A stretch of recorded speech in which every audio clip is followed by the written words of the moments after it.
All right, let's see. Laura says, give yourself a deadline to get tracks done. For sure. Speaking of templates, how do you work with them? What templates would you have to create faster? So I have let's start like at the levels of templates, right? Just walk down the template chain. So at the highest level, a session template for Logic. Even in Pro Tools, I have one for Pro Tools too if I'm cutting vocals because I like it set up a certain way. So in Logic, I'll have a template for each style of music. So right now I've been doing a lot of solo piano stuff. So I have a template for that. It's literally one piano track. So it was easy to make, but I have a template for that. I have a template for like sports hip hop stuff. I have a template for ambient music. I have a pop rock template. So literally a template for every genre. Within that template will be sounds that I use a lot for that style. So in my sports hip hop, you're going to see brass, you're going to see strings, you're going to see maybe some orchestral hits, and then the drum kit loaded up, ready to go. I may swap them out occasionally, but it's there to at least hurry up, get the idea out. I'll have an Omnisphere plug-in with some synth, and I'll just have that set. Same with every other genre. If we're dealing like pop rock, I'm going to have like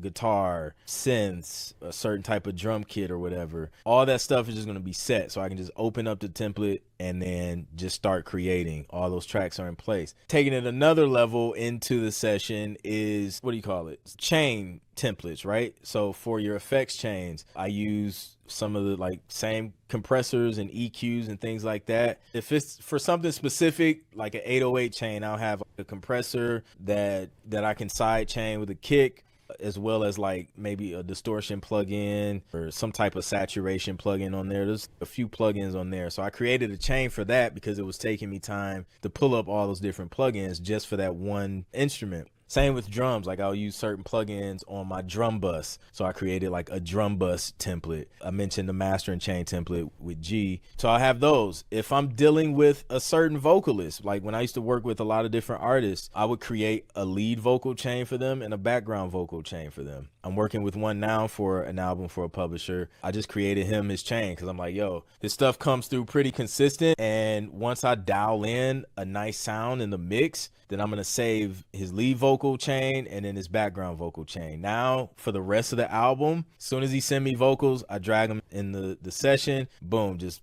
couple clicks, the chain is loaded. I just adjust the volume. So let me see. I think that's pretty much it as far as chains. And then I'll also, in Logic, I created like a category for my go-to plugins so that I don't have to search through all of the Wave plugins, all of the other stuff I use. Like I just have my go-tos, especially when I'm trying to work fast, a couple hour deadline.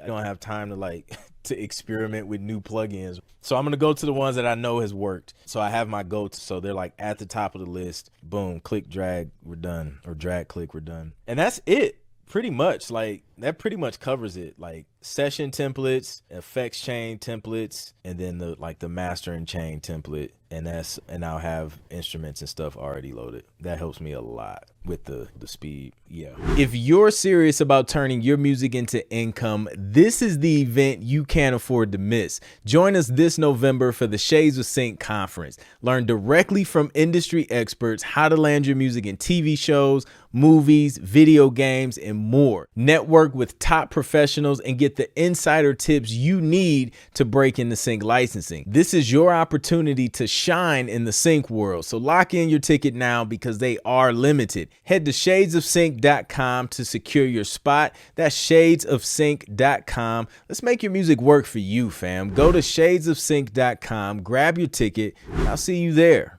Nate, this would be a question for that pitch. I would ask them or inside the community or the little help box. That would be a question for them. What's up, James McGregor? Yeah, appreciate you, G5. I had turned it off. I forgot to turn it back on. I got to sit down and make those templates definitely because I got an hour and a half to work on music each day before my day job. Yeah, yo, shout out to Miguel. Miguel posted like this super visual schedule, and it was dope because it just really allows you to see like how much time you have. And I don't know about y'all, man, but it seems like the less time I had, like more time constraints, the the easier it was for me to focus. Because like Miguel, he only has an hour and a half each day. Like I just imagine him like just sitting down, boom, like I'm locked in, like all distractions aside. But that was dope to share that inside the community and see. But yeah, those templates have definitely helped a lot. That's why I created them, because when I got started, shoot, you only have so much time, and it's usually at night. You're tired, like after a full work day. Yeah, you need to optimize as much as possible so you don't have to think as much, because thinking is tiring after an already tiring day. So yeah, great idea.